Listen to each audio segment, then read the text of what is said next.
No programa de hoxe, señoras e señores, faceremos un exercicio de empatía, así que nos botaremos a mar, seremos homes errantes, navegaremos, seremos refuxiados, seremos emigrantes, pero non se preocupen, porque saberemos volver a casa. Teremos os puntos ou os números cardinais.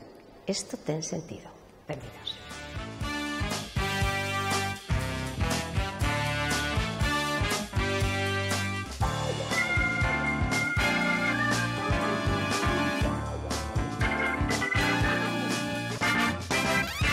Na sección literaria, Javier Montes preséntanos a obra El hombre errante.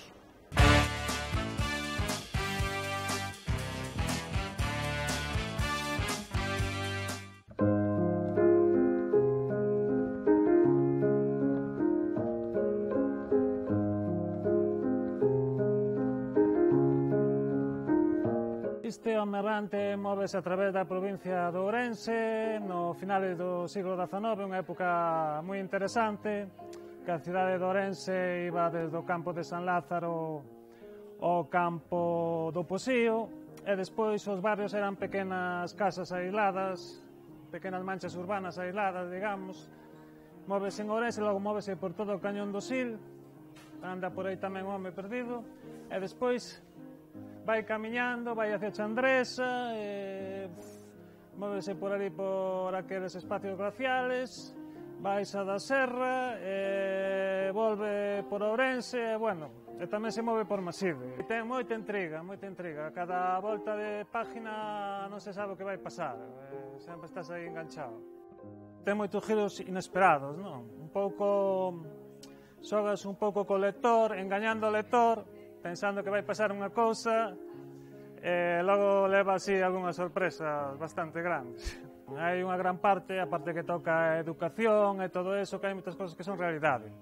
Despois hai outra parte que é ficción. E esa mezcla de realidade con ficción é o que lle dá un pouco esa grandeza ao libro. En realidade, o libro das 6 novelas que levo escritas é a que se me fixo máis fácil, porque tamén contei cosas que sí aconteceron.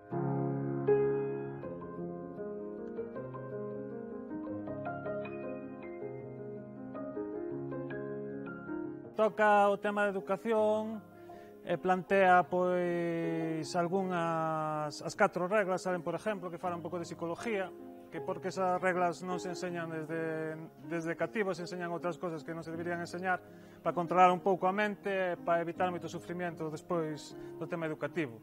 Tamén fala un pouco dos protagonistas que tamén teñen un problema, que son hiperactivos e estar moito tempo sentados vollense un pouco locos. Realmente conócense no manicomio e tal. A psicología, como é algo tan importante, pois noteime moi cómodo. A parte, xa che digo, está basada tamén en moitas experiencias reales, entonces, claro, non vas dicir o que é real e o que é ficción, porque non ten objeto, non. Pero encontrei-me moi cómodo escribindo a novela, a verdad que sí. O realismo e o naturalismo estudia un pouco o medio no que se move o escritor, e o realismo estudia a realidade, pois móvese un pouco, sobre todo a primeira parte da novela, móvese moito neses movimentos. Despois a segunda parte da novela móvese un pouco máis no aspecto de intriga, se empeza a coller un ritmo trepidante hasta o final, non? Que creo que é o final que mellor conseguín hasta ahora. Sempre, continuamente estás aprendendo. O día que deixes de aprender, xa perde a gracia o asunto.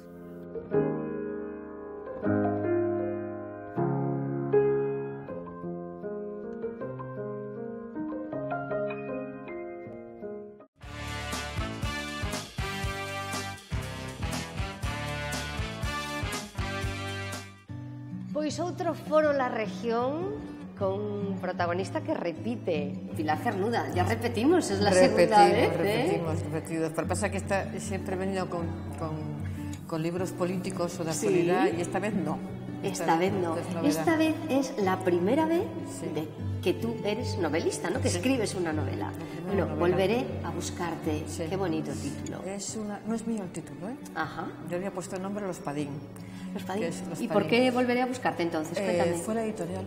Ajá. Fue la directora de ficción de la editorial, Carmen Fernández Blas, que he trabajado mucho con ella antes, y me dijo, después de leer la novela, dice, le voy a poner Volveré a buscarte. Ajá. Y dije, mira, tú eres primero la que mandas y segundo la que sabe. Y efectivamente yo creo que refleja moi bien el espírito del libro.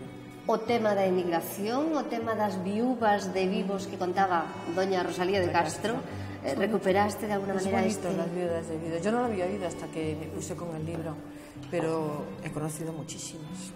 El libro se desarrolla, es absolutamente gallego y es novela total, completamente novela, ficción. Se desarrolla en una aldea del Valle del Salnés, que yo le he puesto un nombre ficticio, pero es nuestra aldea, la de mi familia. El libro se llama Ventos y es la novela en la que cuenta pues, el drama de la migración y la grandeza de los inmigrantes. Se ha escrito mucho sobre la migración y mucho sobre grandes personajes que han triunfado y cómo fue su vida, pues, sobre todo en América, ¿no? Y en la época dura de principios del siglo XX o así. Pero se cuenta muy poco de las mujeres que dejaban detrás, que dejaban en su lugar de origen. Y eso es lo que más he conocido. Primero, yo soy bisnieta de un inmigrante, un antiguo cestero de Mondariz, y bueno, volvió bien y se casó con su novia de siempre, es mi bisabuelo, yo no lo conocí. Pero yo me he criado en esa aldea, digamos, todos los veranos, los 15 primos, es nuestra infancia más maravillosa y donde seguimos yendo. Todas las reuniones familiares de los lagos siguen siendo allí, en la casa familiar de toda la vida, que vemos muchísimos además. Entonces toda la gente, no había en aquella cuando yo era pequeña, no había televisión, no había teléfono y lo que hacíamos era hablar con todo el mundo, aparte que estábamos todo el día medio descalzos haciendo de todo por allí, ¿no?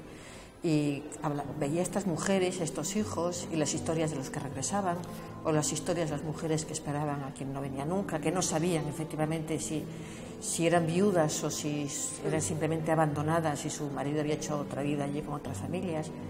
Y también he vivido la historia de ellas aquí, porque muchas veces eran mujeres que se quedaban solas con 20, con 22 años, con 18 y pasaba el tiempo y también ellas se volvían a enamorar. Y cuento todo eso.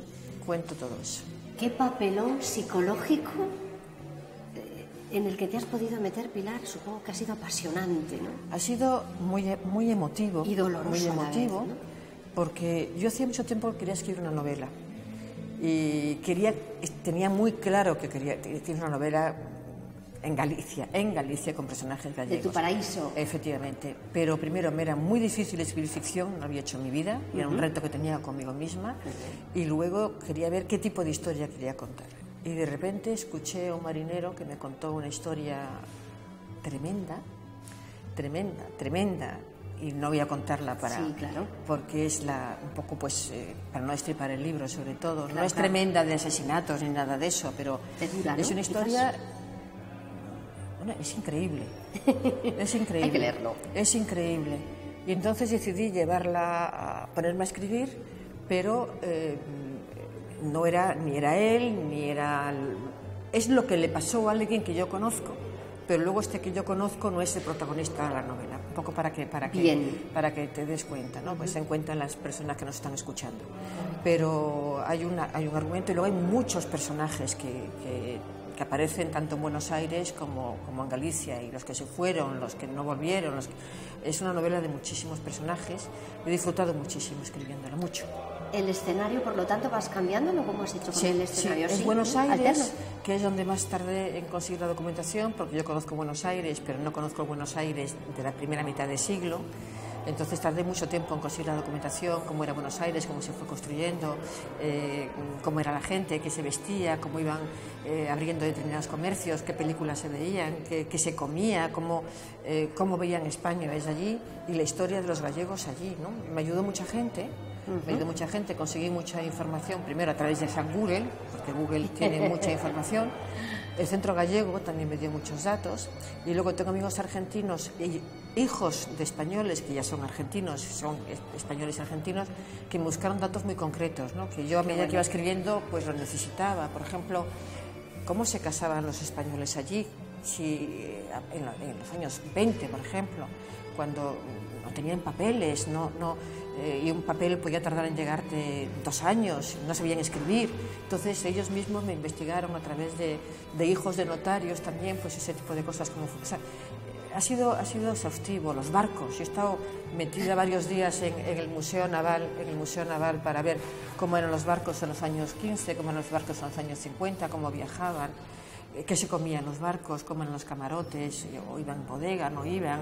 O sea, como soy periodista, creo que importa muchísimo el escenario, los detalles, ¿no? Me has pesado la pregunta. Claro, la periodista metida en novela, disfruté, ¿no? ¿Cómo has mucho, buceado ahí, supongo, disfruté ¿no? muchísimo. Me pasé con un almirante o contraalmirante retirado que me pusieron para que me asesorara allí en el propio museo, y fue apasionante. Estuve allí 3 días de todo, yo le preguntaba de todo y él mismo me ponía en pistas, ¿no? Me decía, no, mucha conserva. Dice, ¿por qué no hablas con los conserveros? Yo dije, pues no estoy pensando en otra cosa. Entonces en Vigo hablé con conserveros para, oye, contarme qué tenéis en vuestros archivos, qué se comía, qué mandabais, qué latas, no serían caducadas. No eran caducadas, pero en fin, un poco de todo, ¿no? Y la vida política también allí en Buenos Aires, que fue tan convulsa, la Argentina de aquellos tiempos. Claro, ¿no? ¿En qué año estamos? ¿Dónde lo sitúas? Pues mira, el primer personaje se va en el 15 y el segundo en el 54. O sea que es mucho. Son 60 años. 60 años de la historia. Claro. Y de historia de España y de historia de una aldea gallega de aquellos años, ¿no? Madre mía. Y la verdad es que estoy contenta. Se va a publicar ahora la 5ª edición, o sea que estoy encantada. Estoy encantadísima. Ese tiempo de elaboración del que hablábamos antes y el tiempo mental tuyo, ¿cómo puedes medir eso? Pues, porque más no dejé de trabajar ni un día, claro. ¿Ves? Pero, mira, yo creo que siempre digo lo mismo, lo que trabajamos mucho, sabemos muy bien cómo trabajar más. Lo malo es la señora o el señor ocioso que tiene que hacer una cosa al día. No le pidas que haga una segunda. Los que hacemos 17, nos dices que hagamos 20, es como cuando invitas a comer a 8, aparece un noveno, donde comen 8, no te comen importa 25. Nada. Ahora, si tienes 2 y aparecen 3, pues ¿cómo hago? Tengo que bajar a comprar algo, ¿no? Sí, pues es verdad. Un poco lo mismo. Es un correcto. Poco, y pasé bien, me pasé bien. Bueno, esto supongo que te preguntamos todos por lo mismo, pero con respecto al Aquarius, ¿no? Casi se cruzan en la actualidad, ¿no? Lo que pasa es que no tiene nada que ver. O sea, yo estoy hablando de inmigrantes que van a buscar una vida nueva, que efectivamente, como los que vienen en el Aquarius, también buscan una vida nueva, pero los nuestros huían de la miseria y en unas condiciones tremendas desde el punto de vista personal. El 99% de ellos, hasta los años 60, eran analfabetos. Fíjate lo que es llegar a un país que no conoces, no sabes ni cómo encontrar una calle porque no sabes leer el nombre de la calle. Por eso tenían tanta obsesión los que volvían en crear, en la educación de sus hijos, ¿no?